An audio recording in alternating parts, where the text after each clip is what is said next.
Saudara, isu nama Menteri Budi Ari yang terseret dan disebut dalam dakwaan jaksa pada perkara judi online terus disorot publik. Yang terbaru, baik Budi Ari maupun salah satu terdakwa Zulkarnain membantah bahwa Budi Ari terlibat atau menerima jatah judi online.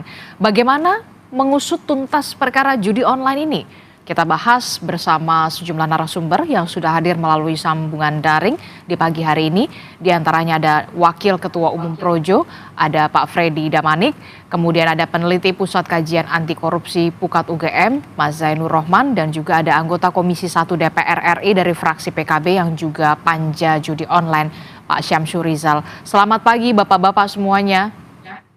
Selamat pagi. Selamat pagi. Assalamualaikum Mbak Rizky. Waalaikumsalam warahmatullahi wabarakatuh. Selamat pagi. Saya mau ke Pak Freddy dulu. Pak Freddy, kalau tadi kita sudah melihat saksi, terdakwa Zulkarnain membantah kalau Budi Ari ini menerima fee atau 50%, begitu ya. Walaupun sebelumnya kita melihat ada nama Budi Ari disebutkan dalam surat dakwaan, begitu ya. Nah, apa yang bisa Anda baca dari sini?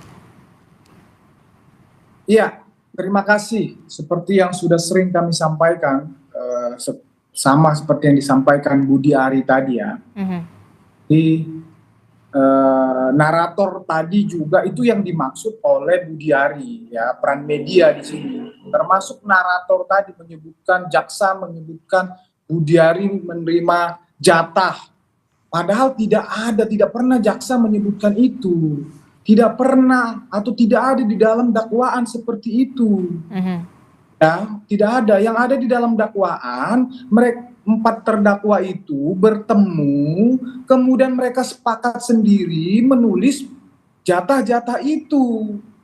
Budi Ari tidak tahu mengenai kesepakatan itu, tidak tahu mengenai pertemuan itu, ya.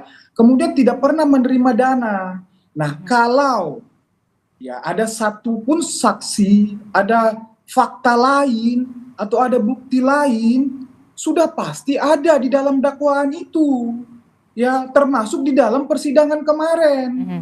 Kalau ada yang mengindikasikan itu, ya sekalian nih saya mengklarifikasi juga ya untuk Prof Mahfud ini. Saya bukan pansos ini Prof, tapi ini penting, bukan hanya bicara tentang kebenaran, tapi ini bicara tentang fakta persidangan, fakta hukum. Ya, Prof mengatakan di media berdasarkan rumor, walaupun Prof bilang rumor, tapi udah menjadi fitnah. Berdasarkan rumor, Prof bilang ya di polisi sudah tersebar bahwa ya tempatnya sudah ada, jumlahnya ada, videonya ada. Ini kan, membangun narasi yang sangat buruk ini ya. Oke, jadi Anda menilai ada yang mencoba untuk sengaja menyudutkan Ketua Umum Projo Budi Ari atau seperti apa? Atau upaya penyerangan? Begini, tadi Budi Ari sudah bilang ya, jadi peran media sangat besar. Saya yakin Prof Mahfud belum baca itu dakwaan, cuman ngambil dari berita, ya judul berita saja, begitu loh. Jadi memang peran media memang penting di dalam memberikan informasi yang utuh. Jangan ada lagi judul-judul Budi Ari dugaan menerima dana dari judol. Jangan ada yang seperti itu. Tidak pernah ada di dakwaan seperti itu. Ya, kalau dari berkas penyidikan ada seperti itu, pasti sudah naik di dakwaan keterangan-keterangan itu. Maka dari itu kemudian sekali lagi kami jelaskan, tidak ada fakta, tidak ada saksi, tidak ada bukti yang mengarahkan ya pernyataan mereka itu yang tentang jatah itu. Jadi itu hanya omon-omon mereka saja, hanya kesepakatan mereka saja di luar sepengetahuan Budi Ari. Demikian. Oke, jadi ini Anda menilai ada dugaan persekongkolan di antara para terdakwa ini, termasuk juga soal bisa keterangan palsu. Kalau keterangan palsu itu bisa kita uji lagi, tapi ya yang mau saya katakan adalah berdasarkan dakwaan itu mereka ketemu kemudian membuat jatah-jatah porsi itu. Nah, itulah hasil pertemuan mereka. Ya hanya sampai di situ. Bisa jadi mereka si Zulkarnain ini mencatut nama menteri, ya kemudian mengambil keuntungan dari situ karena di dakwaan ada juga bahwa jatah yang 50% itu diterima sama dia, diambil sama dia. Nah kemudian ya ini kan dari hasil penangkapan, dari hasil penggeledahan misalnya, itu kan bisa dibuktikan. Itu kan angkanya semua jelas. Nah kalau misalnya barang bukti tertangkap jumlahnya misalnya sekian puluh miliar, dihitung, di total, loh benar ada duitnya sama dia, kan begitu. Nah itu kan sudah jelas di dakwaan, tetapi Budiari sama sekali tidak ada yang mengindikasikan itu, tidak ada bukti fakta sama sekali, tidak ada saksi. Demikian. Maka dari itu kemudian Budiari juga siap ketika memang nanti ada panggilan untuk memberikan kesaksian dan juga keterangan di muka persidangan kalau memang akan ada pemanggilan itu ya. Iya. Seperti kata Kapus Penkum ya, kalau memang dibutuhkan untuk keterangan itu, Budiari sangat siap. Mau seperti pakar hukum tadi mau dikonfrontir atau apapun namanya silakan, sangat siap Budiari untuk hal itu. Oke, supaya semuanya jadi terang benderang dan juga clean and clear begitu ya, Pak Freddy ya. Saya ke Mas Zainur Rohman dulu. Mas Zainur Rohman, dari kacamata Anda melihatnya seperti apa dari kasus ini sendiri? Apa yang bisa dilakukan oleh majelis hakim dalam persidangan selanjutnya dalam pembuktian begitu ya? Kalaupun ini memang harus secara terang benderang, clean and clear begitu dalam pembuktian, ada atau tidaknya sebenarnya? Ya, judi online ini kan sangat merugikan rakyat ya. Menurut PPATK 1 tahun jumlah transaksinya 600 triliun. Betul. Maka ini sudah menjadi penyakit yang harus diberantas. Oleh karena itu persidangan ini harus bisa mengungkap dengan terang semua pihak yang terlibat. Baik itu sebagai para bandar judol maupun dalam konteks persidangan saat ini adalah pihak-pihak yang membackingi, yaitu para pegawai di Kominfo waktu itu dan juga kontraktornya yang kemudian mereka seharusnya melakukan pemberantasan tetapi kemudian melindungi website-website judi online yang bersedia membayar sejumlah uang. Nah, yang menjadi perdebatan ini kan ketika di dalam dakwaan itu memang disebut nama Budiari itu disebut. Yang saya ingin jelaskan pertama adalah agar masyarakat paham, dakwaan itu disusun dari mana? Dakwaan itu materi utamanya disusun dari BAP yang dilakukan oleh penyidik. Siapa penyidiknya dalam kasus ini? Penyidiknya adalah penyidik Polri. Jadi penyidik Polri memeriksa tersangka, memeriksa saksi-saksi, memeriksa alat-alat bukti lain termasuk surat, barang bukti, kemudian memasukkannya ke dalam BAP. BAP itu diserahkan kepada jaksa beserta dengan para tersangkanya. Nah, ketika memeriksa tersangka ini, kemudian jaksa juga melakukan pemeriksaan ulang, pemeriksaan tambahan. Setelah itu kemudian berbekal dari BAP dan pemeriksaan terhadap para tersangka, jaksa membuat dakwaan. Kemudian itu oleh jaksa penuntut umum dibacakan di depan ruang sidang ketika persidangan pertama kali itu. Nah, di dalam dakwaan terhadap Zulkarnain ini betul disebutkan nama Budi Aris Setiadi dalam berbagai konteks. Antara lain yang pertama misalnya memerintahkan Zulkarnain untuk mencari orang yang mampu untuk crawling data situs judi online. Nah, sebenarnya di situ ada nama Adi Kismanto kan. Nah, Adi Kismanto ini sebenarnya tidak memenuhi syarat sebagai tenaga ahli di Kominfo karena persoalan administratif. Tetapi kemudian akhirnya diloloskan. Nah, kemudian mereka para pegawai di internal Kominfo dengan juga para tenaga ahlinya melakukan pengumpulan data judi online websitenya. Kemudian yang kemudian dilakukan adalah mereka ada komunikasi dengan bandar judi online, pemilik websitenya.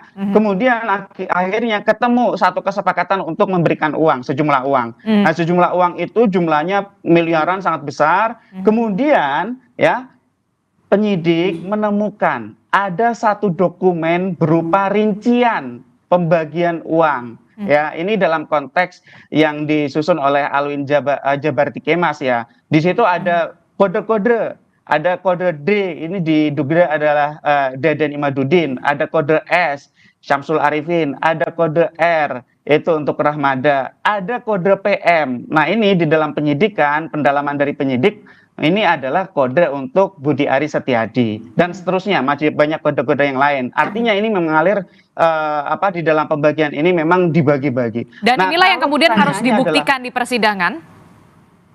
Betul. Apakah misalnya uangnya sampai atau tidak?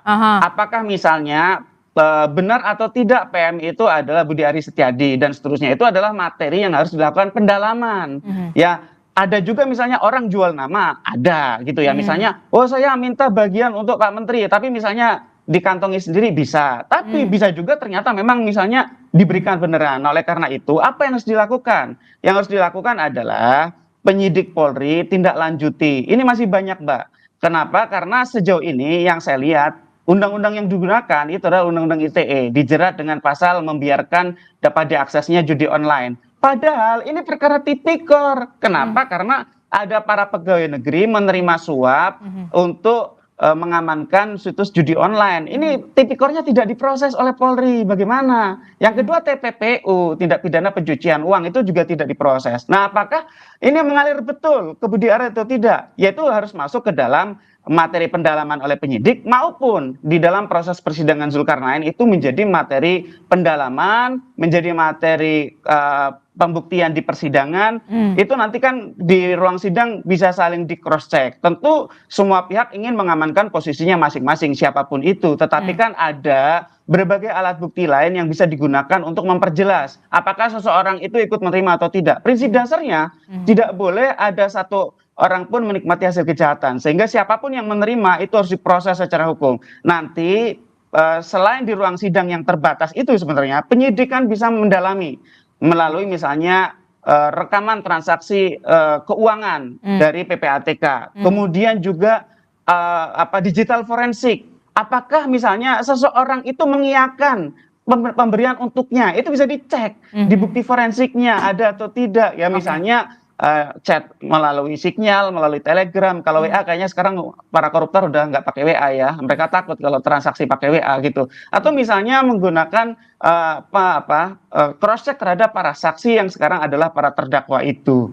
Jadi ada banyak cara untuk memastikan apakah seseorang itu benar menerima atau tidak. Kalau menerima kepada rekening nama yang bersangkutan nggak mungkin. Misalnya memberi kepada A, transfer ke rekening A, yang enggak. Koruptor nggak sebodoh itu. Biasanya menggunakan nomine, meminjam rekening orang lain, dititipkan kepada orang lain, diserupakan transaksi-transaksi yang sah, misalnya jual beli atau misalnya investasi atau menggunakan transaksi kripto dan lain-lain. Jadi koruptor sekarang juga sudah banyak belajar ya, mereka mengamankan diri bertransaksi secara aman, Mbak. Ada banyak cara yang bisa dilakukan di persidangan untuk membuktikan begitu ya, menerima atau tidak menerima, termasuk juga ketika menerima atau tidak menerima dimasuknya ke rekening mana dan ke rekening mana begitu ya. Itu yang kemudian harus benar-benar dibuktikan di muka persidangan. Itulah yang kemudian menjadi penting untuk kita semua di persidangan begitu. Saya ke Pak Syamsu. Pak Syamsu, Anda sebagai Komisi 1 DPR dan juga Panja khusus Judol melihat kasus ini begitu ya. Nama Budi Ari kemudian disebutkan dalam surat dakwaan dan disorot banyak pihak. Dari Panja sendiri sebenarnya seperti apa langkah-langkah yang sudah dilakukan khususnya untuk penanganan judi online ini? Ya, makasih banyak Mbak Adisti. Yang pertama, salam, selamat pagi Mas Freddy, Mas Zainur, dan seluruh yang menyaksikan ini. Kita Panja ini belum sampai pada titik mengkonfrontasi berbagai kelembagaan terkait. Tetapi yang kita temukan ada beberapa indikasi bahwa judi online ini kita tidak bicara lagi soal dampak yang luar biasa, tetapi judi online ini belum dijadikan sebagai salah satu mainstream gerakan anti korupsi, sekaligus juga belum ada perspektif mitigasi dalam kebijakan-kebijakan kementerian dan lembaga. Ya. Kemudian yang terakhir yang kita temukan itu yang insya Allah akan kita jadikan bahan rapat pada pertemuan berikutnya itu adalah ada indikasi bahwa sudah mulai terjadi trial by the press terhadap seperti contoh Mas Budi Ari tadi disebutkan, sebelumnya juga dalam ulasan salah satu media menyebutkan ada salah satu ketua harian partai yang menjadi backing dari judi online ini. Yang ini kemudian belum sempat juga ada klarifikasi yang bisa menjustifikasi benar atau tidaknya. Dan ini cenderung menjadi pengadilan di luar pengadilan lah. Ini dilakukan oleh teman-teman media kalau ini tidak diusut tuntas. Oleh karena itu kita berharap dari panja ini kita sementara ingin merekomendasikan kepada beberapa kementerian kelembagaan untuk Satgas Penanganan Judi Online ini juga diperkuat oleh keputusan-keputusan kelembagaan. Bahkan sudah ada usulan untuk menetapkan judi online ini sebagai darurat bencana nasional. Sehingga ada, karena sudah ditetapkan sebagai extraordinary crime, sehingga juga ada dukungan-dukungan kebijakan yang maksimal. Bahkan kalau memungkinkan Presiden mengeluarkan perintah untuk melakukan crash program sehingga judi online ini benar-benar bisa diusut tuntas, termasuk langkah-langkah mitigasi lainnya. Ya, salah satu yang kita usulkan kemarin itu adalah bagaimana penertiban SIM card bahkan ke eSIM itu segera dilakukan sehingga bisa mengidentifikasi beberapa akun-akun atau nomor-nomor yang selama ini spam, yang selama ini dijadikan sebagai nomine oleh pihak-pihak tertentu, sehingga ke depannya ini bisa menjadi lebih clear. Ya. Termasuk juga yang terbaru adalah ini, Pak Syamsu, terkait dengan situs judi online yang kemudian sudah menyusup ke salah satu aplikasi Peduli Lindungi yang kemudian sudah diantisipasi, sudah dilakukan mitigasi, dilakukan pemblokiran kalau tidak salah begitu ya. Nah ini yang kemudian juga sudah banyak sekali sudah disusup-susupi begitu ya. Apa yang kemudian masukan kepada pemerintah dan juga kementerian jangan sampai kemudian judul ini sudah semakin merajalela gitu loh. Dan ini sudah masuk darurat judi online menurut saya. Darurat judi online ini harus jadi darurat nasional, darurat bencana sosial. Jadi bukan hanya menggunakan situs-situs yang sudah tidak aktif, tetapi juga rekening-rekening bank yang dorman.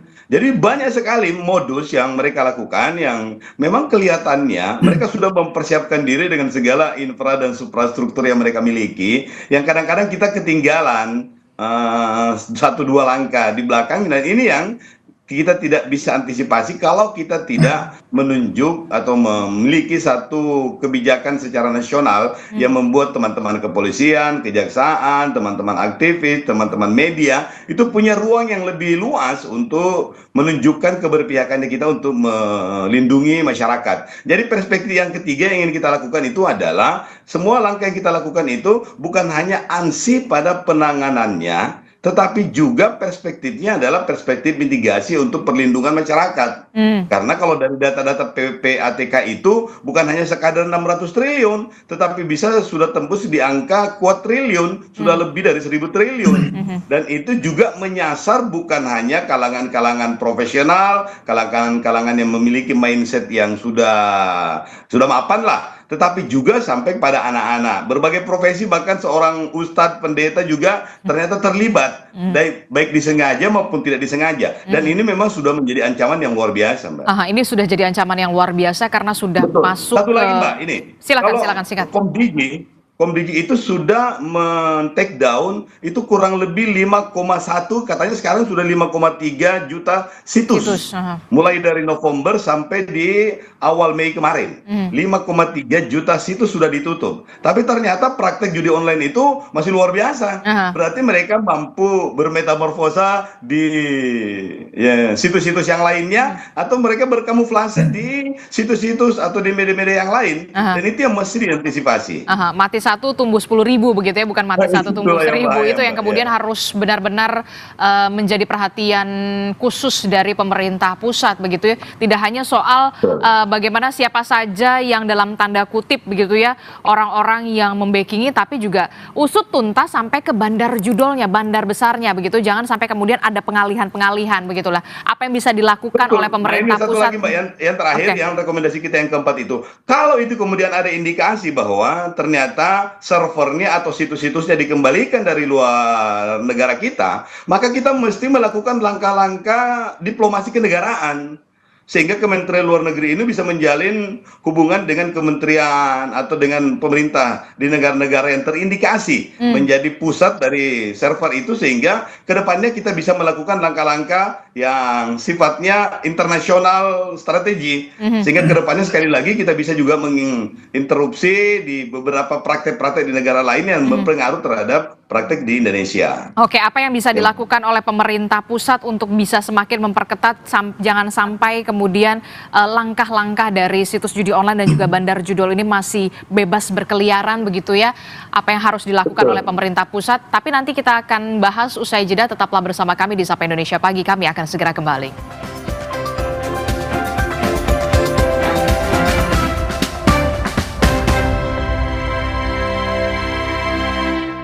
Masih bersama kami dalam Sapa Indonesia Pagi, saudara, kita masih membahas soal bagaimana judi online gitu ya. Masih membahasnya bersama dengan Mas Zainur Rohman, kemudian ada Pak Freddy dan juga Mas Syamsu, Pak Samsu begitu. Saya ke Pak Syamsu. Pak Samsu, ini kan kalau kita lihat ya, judi online yang main judi itu bukan lagi orang-orang kaya, orang-orang berduit, bahkan sampai ke daerah-daerah yang orang tidak mampu, mohon maaf begitu ya, sudah bisa mengakses dengan mudah.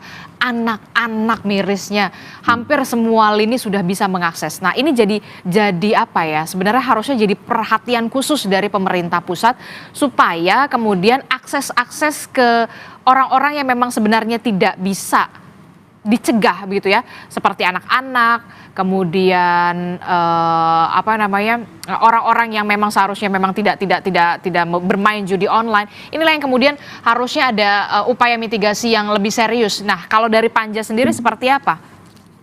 Betul. Dari kita sudah insya Allah akan merekomendasikan, dan ini akan kita rapatkan sebenarnya, bahwa memang kalau sudah dikategorikan atau ditetapkan sebagai darurat bencana nasional, kemudian juga dimasukkan dalam extraordinary crime, maka praktek judi ini tidak hanya sekadar pada penegakan hukumnya saja, tetapi juga sudah sampai pada pencegahannya. Jadi sudah ada langkah-langkah mitigasinya, dan itu diperkuat dengan berbagai regulasi yang memungkinkan kementerian dan lembaga itu bisa melakukan langkah-langkah antisipatif. PPATK punya ruang ketika terindikasi misalnya ada rekening-rekening tertentu yang tiba-tiba dulunya rekening dorman, kemudian tiba-tiba transaksinya tiap hari banyak, itu sudah terindikasi, punya kewenangan untuk misalnya menutup sementara. Demikian juga dengan lembaga-lembaga lain yang terindikasi ada tempat yang menjadi penerima antara misalnya atau rekening cangkang misalnya, itu bisa punya kesempatan untuk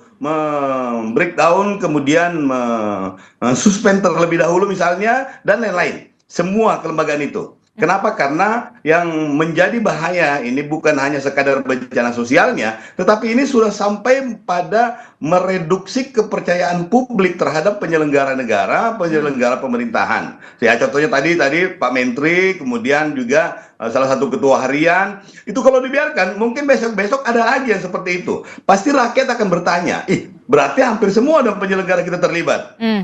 Karena kalau Pak Budi Ari dianggap terlibat dan itu tidak clear, maka semua orang akan menganggap bahwa Pak Menteri beserta dengan seluruh lingkungan strategisnya, termasuk organisasi masanya, ormasnya. Demikian juga dengan ketua harian tadi. Dan mungkin besok-besok ada lagi yang disebut. Ada menteri, ada polisi, ada kejaksaan, atau ada yang membekingi dan lain-lain.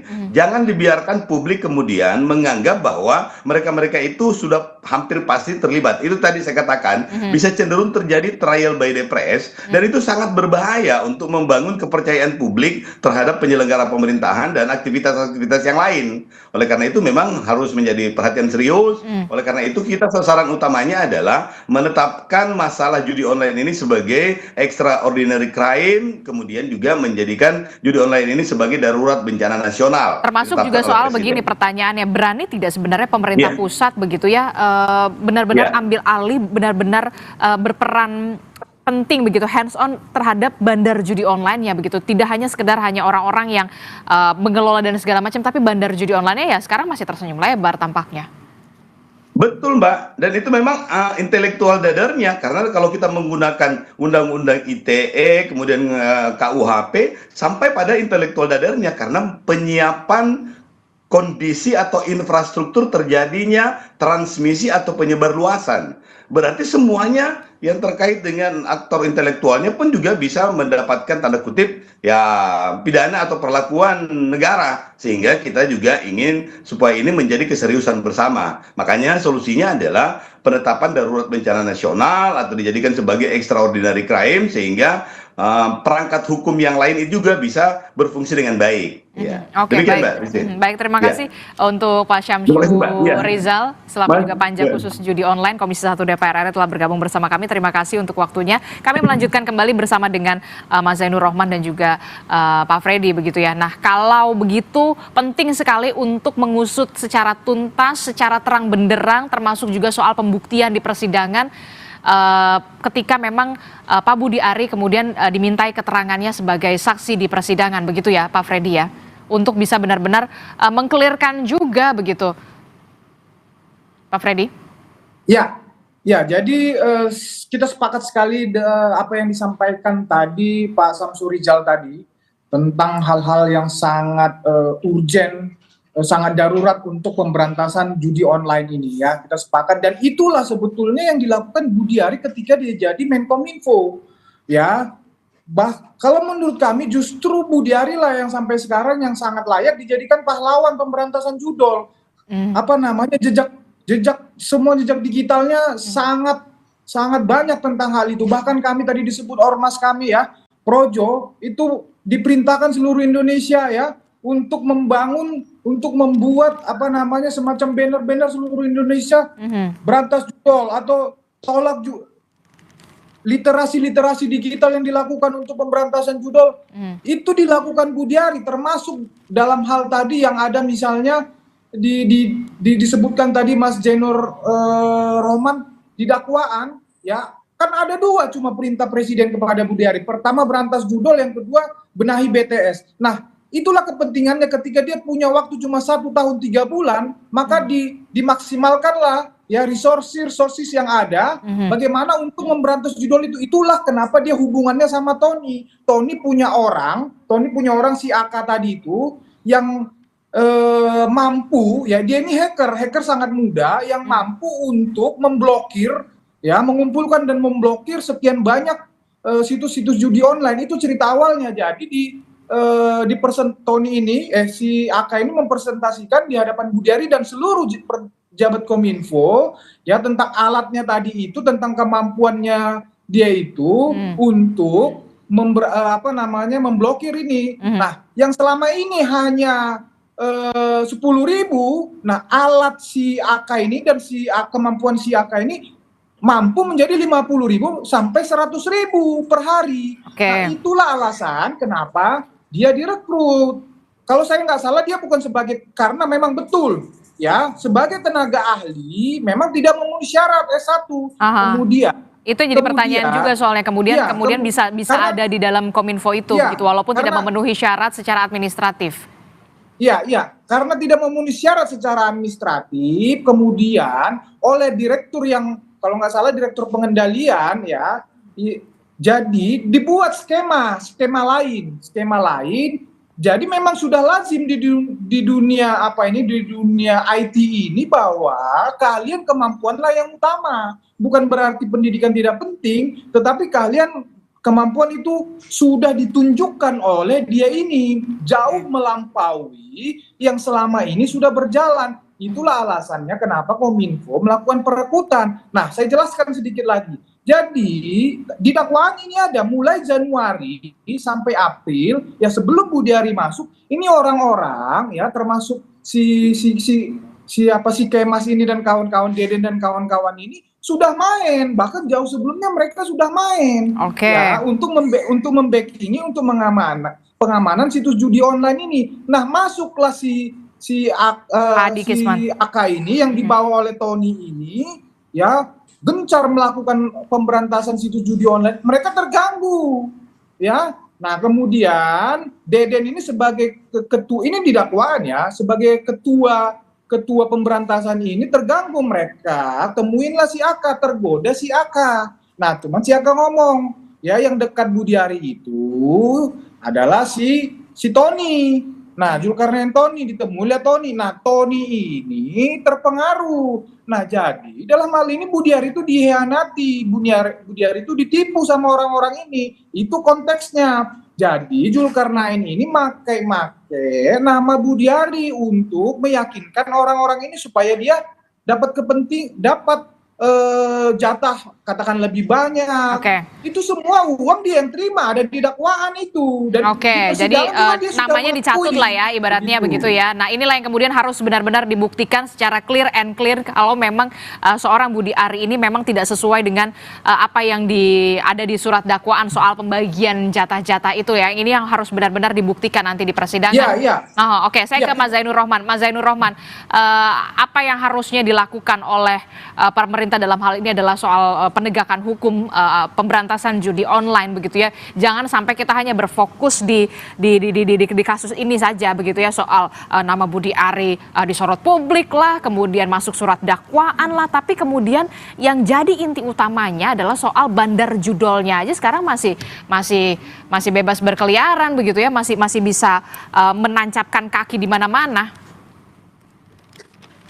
Ya Mbak, karena memang kan judol itu kan organized crime, transnational crime, kejahatan yang terorganisasi dan juga kejahatan lintas negara.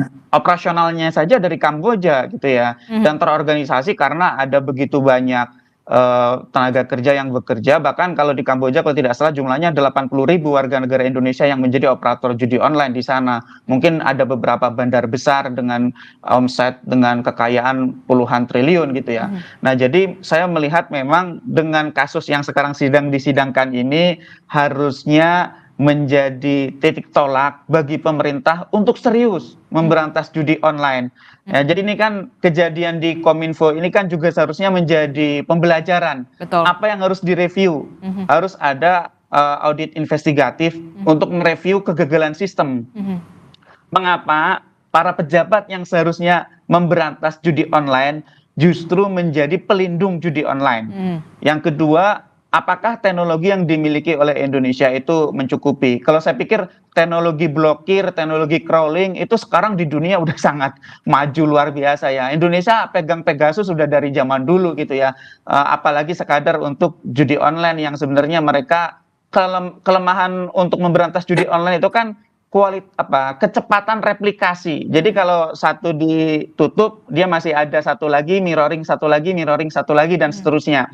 Tetapi dari sisi teknologi itu sangat mampu. Yang menjadi masalah adalah si pengendali teknologi inilah yang kemudian pagar makan tanaman itu tadi. Sehingga seharusnya memang ini harus menjadi evaluasi bagaimana gerakan yang dilakukan oleh pemerintah untuk memberantas judi online agar tidak dapat diakses oleh masyarakat. Nah, dari sisi hukum, yang paling penting adalah bagaimana memberantas judi online ini dengan pendekatan TPPU, tindak pidana pencucian uang.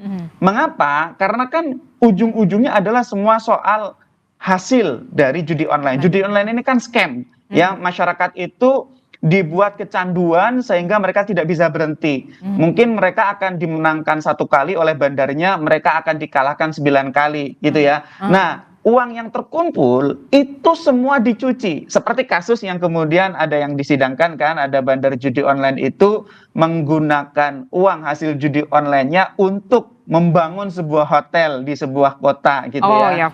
Nah, hotelnya itu hasil dari pengumpulan judi online. Nah, itu bisa diketahui dengan menggunakan data dari PPATK. Karena itu secara teknologi semua bisa dipetakan. Oh, ternyata meskipun menggunakan rekening-rekening dorman, rekening yang tidur tidak digunakan, menggunakan rekening nomine, pinjam nama orang lain, tetapi ujung-ujungnya itu akan masuk kepada satu instrumen keuangan. Apakah itu instrumen keuangan perbankan atau misalnya sudah dibelikan cryptocurrency dan lain-lain. Itu artinya peran PPATK begitu major ya, tapi kemudian kewenangannya PPATK juga kan terbatas, hanya ini ada temuan ini nih, tolong ditindaklanjuti. Itu kan kewenangan aparat penegak hukum begitu. Ya, memang peran PPATK adalah analisis transaksi keuangannya ya. Sedangkan untuk nanti kalau sudah dituangkan dalam laporan hasil analisis itu akan diserahkan oleh PPATK kepada aparat penegak hukum. Nah, selanjutnya aparat penegak hukum tindak lanjut dong. Nah, ini kan dengan uang puluhan triliun, ratusan triliun, bahkan PPATK bilang 600 triliun. Tadi Pak Rizal bilang, oh sudah ribuan triliun sekarang. Itu kan kemungkinan uang itu mengalir ke segala penjuru, itu sangat besar. Tidak tertutup kemungkinan juga backing judi online itu ada para pejabat pemerintah, aparat penegak hukum, juga misalnya di dunia swasta, misalnya mereka-mereka yang menyediakan jasa di bidang teknologi informasi, di bidang telekomunikasi. Ini uang ratusan triliun, 600 triliun, besar sekali. Sehingga kemungkinan itu mengalir itu harus diantisipasi oleh negara dengan cara itu tadi, memetakan siapa saja ya bandar-bandarnya, bandar-bandar itu backingnya siapa saja. Enggak ada bandar tanpa backing, ada backingnya. Nah, itulah yang harus diberantas. Seperti yang sekarang disidangkan itu, yang tadi Zulkarnain, Apriliantoni dan kawan-kawan itu gitu kan. Nah, sekali lagi, soal apakah Budi Ari ini terlibat atau tidak. Kalau soal presumption of innocent itu harus kita utamakan, betul. Tetapi masyarakat juga perlu kejelasan. Kejelasan itu memang dari persidangan Zulkarnain. Jadi saya juga ingin menjelaskan kepada masyarakat, satu persidangan itu akan fokus untuk membuktikan apakah terdakwanya itu bersalah atau tidak.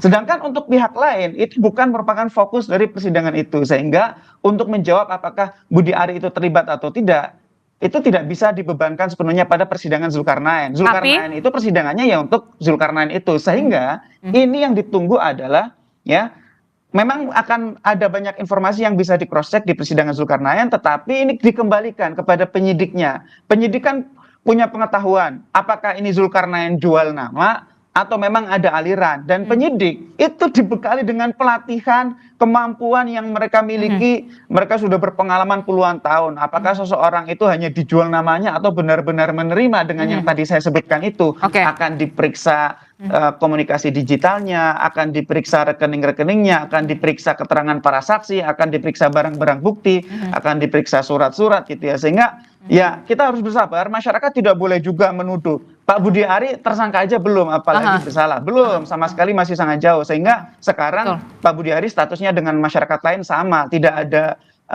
status hukum apapun pada yang bersangkutan. Tetapi sekali lagi, masyarakat juga perlu kepastian dari aparat penegak hukum. Oleh karena itu, yang menjadi pertanyaan masyarakat sampai sekarang, apa tindakan dari penyidik, termasuk kalau kami mempertanyakan, ini clear. Sampai sekarang pasal yang digunakan, Mbak, itu adalah pasal Undang-Undang ITE, membuat dapat diaksesnya judi online secara digital gitu ya. Kenapa tidak pakai pasal tipikor? Zulkarnain itu kan mendapatkan pembayaran dari pemerintah. Itu kalau menurut Undang-Undang 3199 Junto 2021, Zulkarnain adalah pegawai negeri. Itu harusnya dijeratnya pakai pasal tipikor. Apalagi seperti Denden Imaduddin Soleh dan kawan-kawan, Mbak. Ini termasuk juga masuk ke penyalahgunaan wewenang ya. Termasuk juga ke penyalahgunaan kewenangan ya. Betul. Yang paling jelas suap. Oke, baik. Nanti kita akan lihat bagaimana kasus ini terus bergulir, termasuk juga soal sidang pembuktian yang sangat amat ditunggu oleh publik. Terima kasih Mas Zainur Rohman dari Pukat UGM, kemudian ada Pak Freddy juga dari Projo. Terima kasih Bapak-Bapak telah bergabung bersama kami. Selamat pagi, sehat selalu. Assalamualaikum. Waalaikumsalam, terima kasih.